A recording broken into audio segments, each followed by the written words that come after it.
सूक्ष्म लघु मध्यम उद्यम विभाग के मंत्री श्री राकेश सचान जी, प्रदेश के मुख्य सचिव श्री मनोज कुमार सिंह जी, अपर मुख्य सचिव सूक्ष्म लघु मध्यम उद्यम श्री आलोक कुमार जी, कुलपतिगण डॉक्टर बी.आर. अम्बेडकर विश्वविद्यालय, डॉक्टर राजकुमार मित्तल जी, AKTU professor J.P. Pandey ji, Chandrashekhar Azad कृषि विश्वविद्यालय डॉक्टर आनंद कुमार सिंह जी, SLVC के स्टेट कोऑर्डिनेटर श्री शैलेंद्र कुमार सिंह जी, आयुक्त एवं निदेशक उद्योग के विजेंद्र पांडियन जी, आज के इस कॉन्क्लेव में यहां पर उपस्थित अलग अलग क्षेत्रों से जुड़े हुए सभी विशेषज्ञगण, आमंत्रित अतिथिगण और युवा ऊर्जा के मेरे सभी युवा साथियों, 3 दिवसीय CM कॉन्क्लेव के शुभारंभ के अवसर पर मैं आप सभी का इस उद्घाटन सत्र में हृदय से स्वागत करता हूं, आप सबका अभिनंदन करता हूं।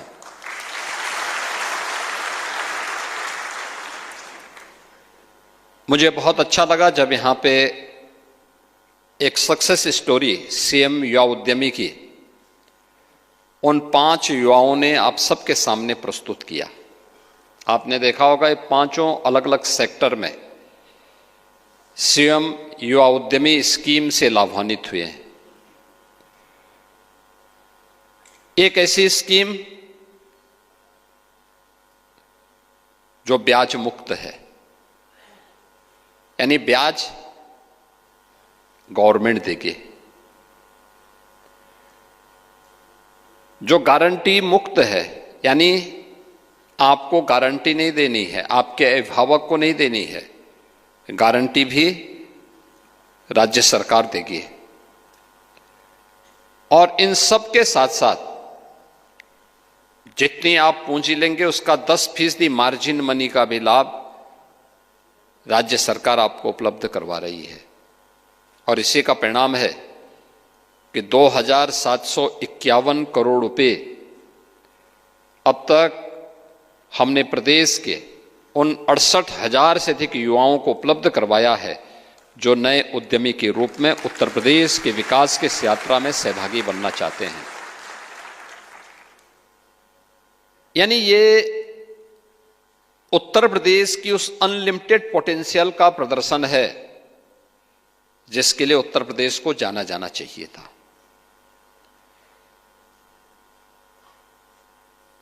मैं इन सब की उन सफल कहानी को देख रहा था, सुन रहा था, कितना उत्साह झलक रहा था उनके चेहरे पर।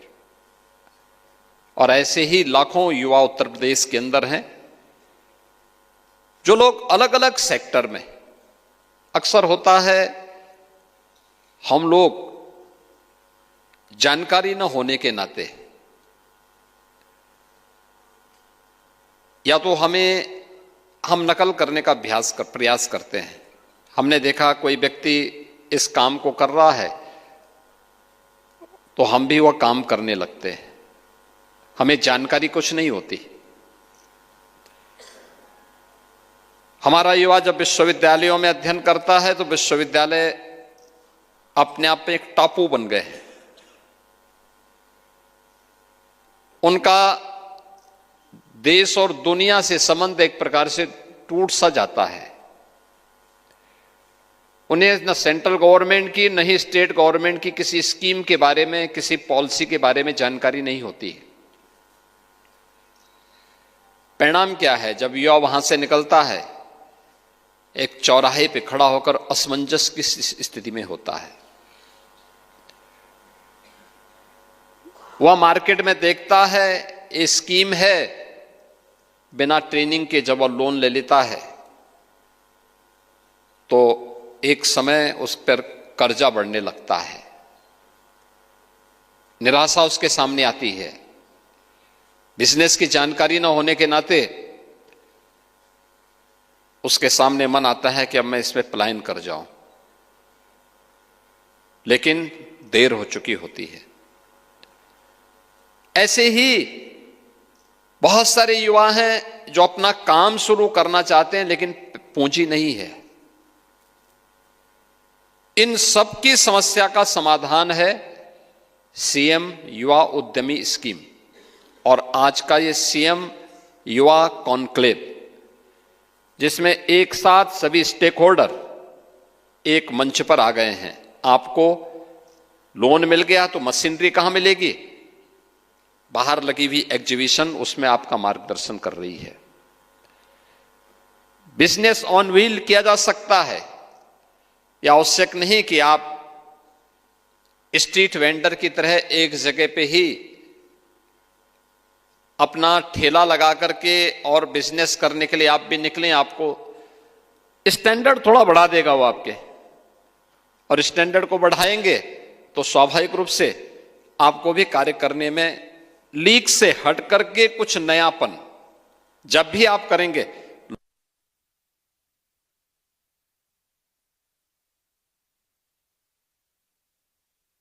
गए हैं कि उन तक भी सीएम युवा उद्यमी स्कीम की जानकारी उनको मिले। केंद्र और राज्य सरकार क्या क्या कुछ कर रही है युवाओं के लिए, इसकी जानकारी मिल सके, वे युवाओं को दे सके और अधिक से अधिक युवा इससे लाभान्वित हो सके। आज उस कार्यक्रम के साथ जुड़ने का और इसके बाद जब पैनल डिस्कशन होंगे इसके बाद के सत्रों में, तो विभिन्न विश्वविद्यालयों के द्वारा, उस क्षेत्र के विशेषज्ञों के द्वारा, बैंकर्स के द्वारा इसके बारे में आपके अपने अनुभव के लाभ के साथ साथ अलग अलग जो स्टेक होल्डर्स हैं उनके द्वारा भी आपको यहां पर उन सुविधाओं के बारे में अवगत कराया जाएगा जो आसानी से आपको एक जगह उपलब्ध हो सकती है। अक्सर होता क्या है, हमें जानकारी नहीं होती। जानकारी इस बात की नहीं होती कि सरकार की भी ये स्कीम है, और यही स्थिति थी 2017 के पहले। 2017 के पहले उत्तर प्रदेश के अंदर हमें सबसे पहले इस बात को ध्यान में रखना होगा कि उत्तर प्रदेश इस मामले में बहुत समृद्ध रहा है। पहले से ही सैकड़ों वर्षों से यहां पे सूक्ष्म लघु उद्यम बड़े पैमाने पे थे। कमोवेश हर एक जनपद में, हर एक कस्बे के आसपास उसका एक बहुत अच्छा क्लस्टर पहले से मौजूद था। लेकिन पिछली सरकार उसके महत्व को नहीं समझ पाई। समझती भी कैसे? समझने के लिए उस प्रकार की सोच चाहिए जिन लोगों की सोच केवल परिवार तक सीमित हो, जिन्होंने सत्ता हथियाने के लिए समाज के विभाजन को ही आधार बनाया हो। वे लोग देश की सबसे बड़ी आबादी के उन लाखों युवाओं के बारे में कैसे सोच सकते थे जिनका भविष्य इन सभी स्कीम के अंदर छुपा हुआ था। और यही कारण था कि वे लोग लगातार प्रदेश के एमएसएमई उद्यम को बंद करवाने के लिए उस प्रकार की साजिश का हिस्सा बन गए थे। मुझे याद है 2017 में जब हमारी सरकार बनी थी, तो सरकार बनने के पूर्व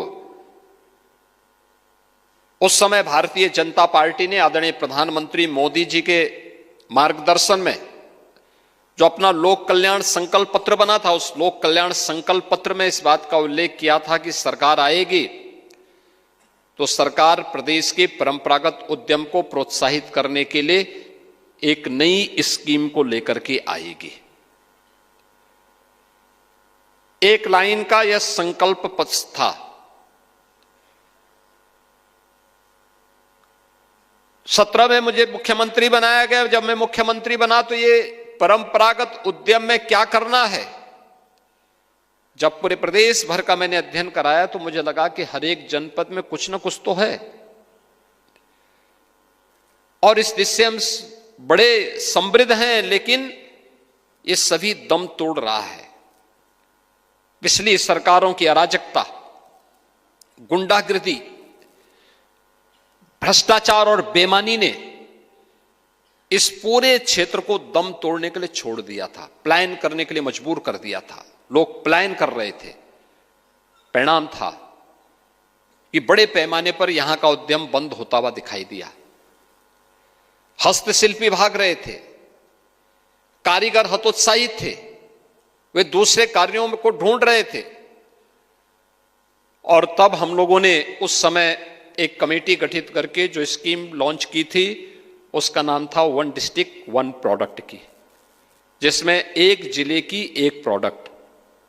और आज वन डिस्ट्रिक्ट वन प्रोडक्ट के स्कीम देश के अंदर एक ब्रांड बनी है, पूरे देश के अंदर एक ब्रांड है इसकी। आत्मनिर्भर भारत की आधारशिला कोई स्कीम बनी है तो वन डिस्ट्रिक्ट वन प्रोडक्ट की बनी है, जिसके बारे में आदरणीय प्रधानमंत्री जी कहते हैं vocal for local. Uttar Pradesh के एक्सपोर्ट को अकेली इस स्कीम ने 86,000 करोड़ रुपए से बढ़ाकर के 2 लाख करोड़ रुपए से ऊपर कर दिया है। उत्तर प्रदेश जैसे राज्य में जहां हर तीसरे दिन दंगा होता था, सरेराह गुंडागर्दी होती थी, जब व्यक्ति ही सुरक्षित नहीं तो उसकी पूंजी क्या सुरक्षित रहेगी। कोई उद्यमी आता नहीं था, जो था भी वह प्लान करने के लिए मजबूर होता था। यह उत्तर प्रदेश की 2017 के पहले की तस्वीर है। महीनों महीनों कर्फ्यू लगा रहता था। क्या कर्फ्यू के माहौल में कोई उद्यम चलाएगा, व्यवसाय करेगा, काम के लिए बाहर निकलेगा? यह उस समय की स्थिति थी। और जब हमने ओडीओपी लॉन्च की, सबसे पहले इसकी तारीफ की थी, इसकी सराहना की थी प्रधानमंत्री मोदी जी ने, कि यही हमने लोक कल्याण संकल्प पत्र में कहा था कि परंपरागत उद्यम को प्रोत्साहन रखना। परंपरागत उद्यम का मतलब देश के अंदर और खास तौर पर उत्तर प्रदेश जैसे राज्य में कृषि के बाद सर्वाधिक रोजगार देने वाला कोई क्षेत्र है तो वह है एमएसएमई का क्षेत्र। उत्तर प्रदेश में 3 करोड़ के आसपास किसान हैं और अकेले एमएसएमई क्षेत्र में 1.25 करोड़ लोगों को रोजगार प्राप्त हुआ है। अब आप सोचो, खेती के लिए सरकार का प्रोत्साहन अगर बंद हो, ये 3 करोड़ लोग यानी 3 करोड़ परिवार सीधे सीधे इससे प्रभावित होते हैं। 3 करोड़ परिवार का मतलब 15 करोड़ लोग प्रभावित होते हैं। अगर 1.25 करोड़ लोग जो एमएसएमई के साथ यूपी के अंदर जुड़े हुए हैं, इस उद्योग पर आंच आती है तो सीधे सीधे 5.5 करोड़ लोग इससे प्रभावित होते हैं। और तब हम लोगों ने उत्तर प्रदेश के अंदर इस स्कीम को लागू किया था, वन डिस्ट्रिक्ट वन प्रोडक्ट की। इसके लिए अनेक प्रकार के कार्यक्रम हम लोगों ने प्रारंभ किए। जनपद स्तर पर कॉमन फैसिलिटेशन सेंटर बनाए, हम लोगों ने इसमें ट्रेनिंग के कार्यक्रम बनाए, हम लोगों ने यहां पर उन लोगों के लिए पैकेजिंग की भी व्यवस्था की, एक्सपोर्ट के लिए भी उसको सुविधा उपलब्ध करवाई, एक्सपोर्ट सब्सिडी भी उपलब्ध करवाई। आज वह देश की लोकप्रिय स्कीम बन गई। आज मैं कह सकता हूं कि हमारे मार्केट में 2017 के पहले कोई पर्व और त्योहार आता था तो चीन का सामान पटा रहता था, लोग उसी को गिफ्ट में देते थे। पैसा हमारा, सामान चीन का, मुनाफा चीन कमाता था। और फिर वही पैसा देश के अंदर अराजकता पैदा करने के लिए वह व्यक्ति उस मुनाफे के पैसे को, वहां से वो पैसा यहां पर वापस आ जाता था।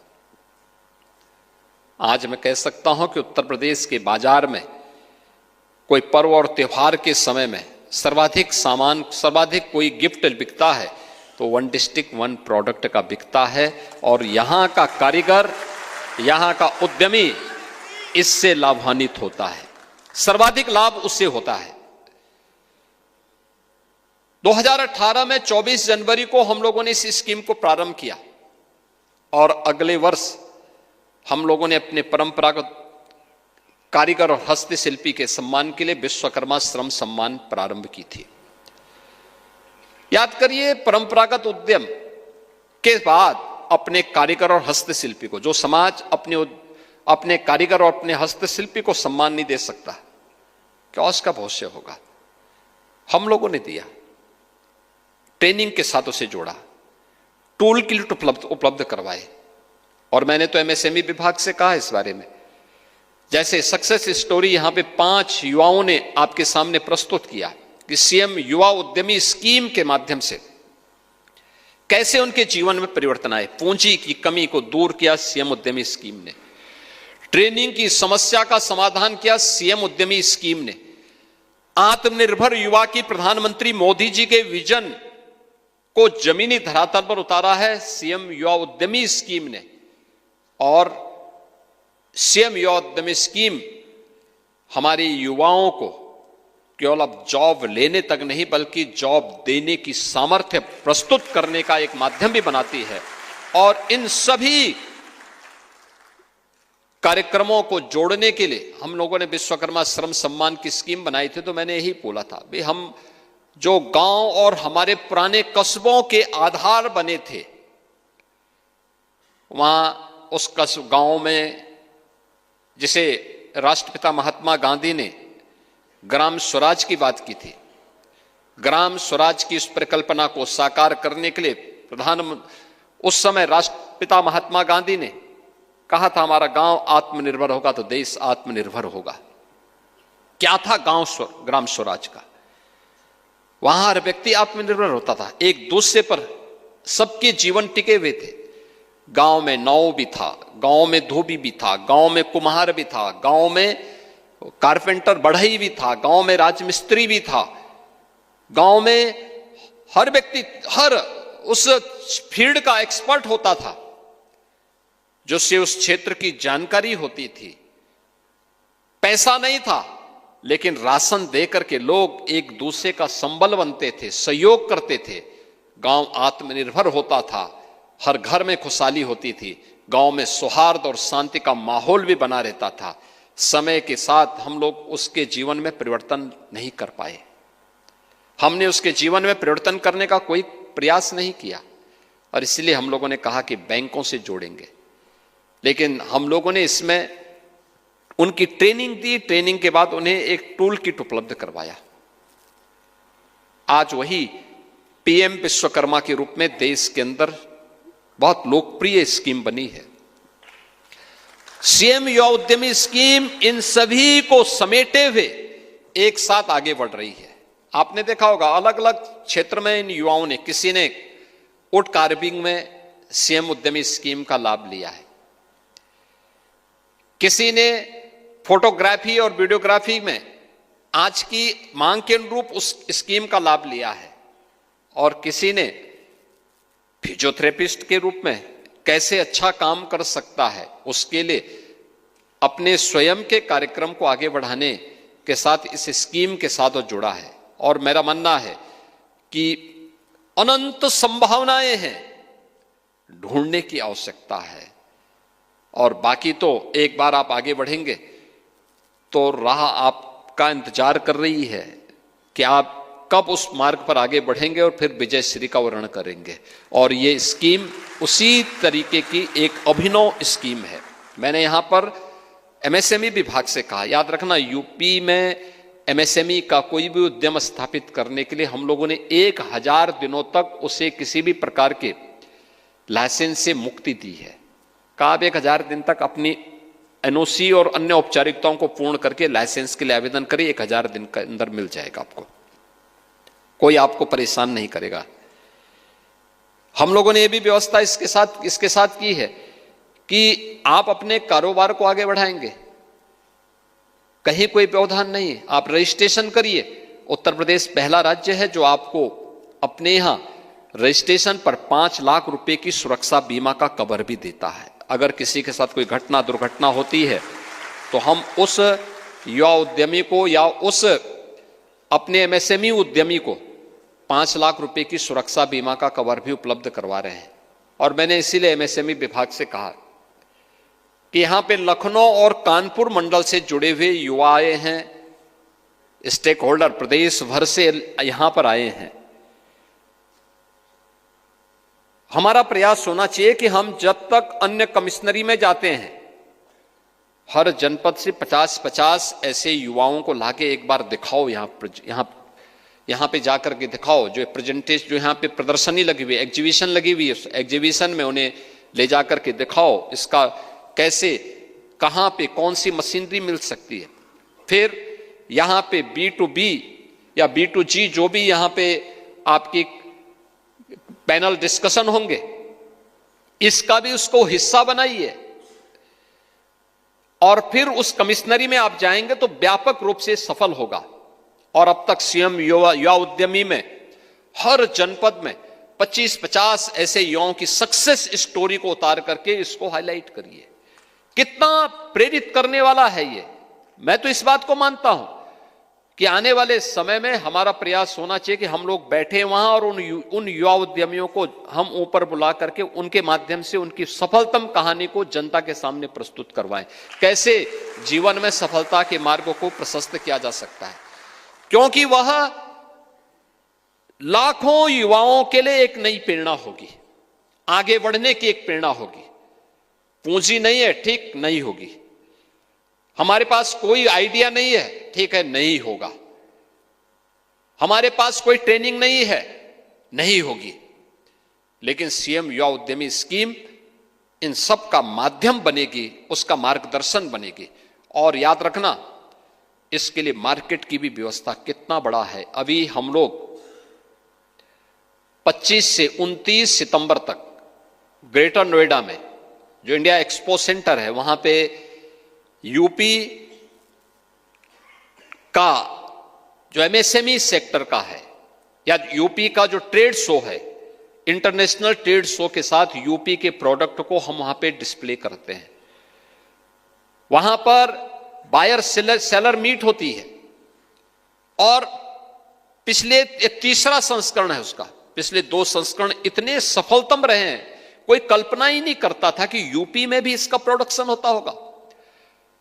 पहले साल 4 लाख लोग, गत वर्ष 5 लाख लोग उसमें सहभागी बने थे। उद्घाटन की औपचारिकताओं में हो जाता है, लेकिन अगले 3 दिन में 5 लाख लोगों की उपस्थिति इस पूरे इंटरनेशनल ट्रेड शो में होती है, जो उत्तर प्रदेश के पोटेंशियल का एक बहुत बड़ा प्लेटफॉर्म बन चुका है। और इसलिए मैं आप सबसे कहूंगा कि हम अपने लोकल आवश्यकताओं को देखें, उसके अनुरूप अपना तय करें और फिर उसकी ट्रेनिंग लेकर के लोन के लिए हम आवेदन करते हैं तो आपके सामने कोई समस्या नहीं पैदा होगी। मुझे पूरा विश्वास है कि 3 दिनों तक चलने वाला सीएम युवा उद्यमी कॉन्क्लेव में प्रदेश के हर जनपद की उपस्थिति हो। यह राजधानी का कार्यक्रम है, राजधानी के कार्यक्रम में प्रदेश भर की उपस्थिति होनी चाहिए। और फिर अन्य कमिश्नरी में जो कार्यक्रम हमारे हों वहां 2-2 दिन के भी हो जाएं तो 2-2 दिन के व्यापक प्रचार के माध्यम से उस कार्यक्रम को हम आगे बढ़ाने का कार्य कर सकते हैं। और उत्तर प्रदेश के हर निजी और राज्य सरकार के द्वारा संचालित विश्वविद्यालय के साथ हमारे एमओयू होने चाहिए कि हम उनको इसके साथ जोड़ें। केंद्र और राज्य सरकार की स्कीम के साथ हम इन युवाओं को उन नीतियों के साथ, उन पॉलिसीज के साथ और उन कार्यक्रमों के साथ हमें जोड़ना चाहिए जो उसके उज्जवल भविष्य के लिए अत्यंत महत्वपूर्ण हो सकती हैं। क्योंकि यह स्कीम उस युवा के लिए अपनी डिग्री या अपना डिप्लोमा या सर्टिफिकेट लेने के बाद असमंजस की स्थिति पैदा नहीं करेगा, बल्कि आसानी से जब वह व्यक्ति अपने फाइनल ईयर में जब वह अपने किसी कार्यक्रम के साथ जुड़ना चाहेगा तो उस समय उसके सामने पहले से ही तय होगा कि अब उसको अपने सर्टिफिकेट या डिप्लोमा डिग्री लेने के बाद उसे किस फील्ड में क्या करना है, तो असमंजस की स्थिति युवा के सामने समाप्त होगी। आज के इस अवसर पर मैं एक बार फिर से आप सभी उत्तर प्रदेश के, खासतौर पर कानपुर और लखनऊ मंडल के अपने सभी युवाओं का जो आज यहां पर आए हैं, उन सब का आह्वान करूंगा कि वे स्कीम के बारे में जानकारी लें, उस प्रकार की ट्रेनिंग लें।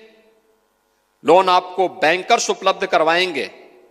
लोन बिना गारंटी के होगा, बिना किसी ब्याज के होगा और मार्जिन मनी भी राज्य सरकार आपको उपलब्ध कराने में योगदान देगी। हमें उन सक्सेसफुल मॉडल को देखने चाहिए जो आपके यहां सीएम युवा उद्यमी स्कीम के अंतर्गत स्थापित हुए हैं। अगर आप देखेंगे आपको भी उसका वहां पे लाभ होता हुआ दिखाई देगा। आज के इस अवसर पर मैं एक बार फिर से इस 3 दिवसीय जो कॉन्क्लेव है इसके प्रति अपनी शुभकामनाएं देता हूं और विश्वास करता हूं कि राज्य भर के युवाओं को इसके साथ जोड़ने का प्रयास होगा। धन्यवाद। जय हिंद।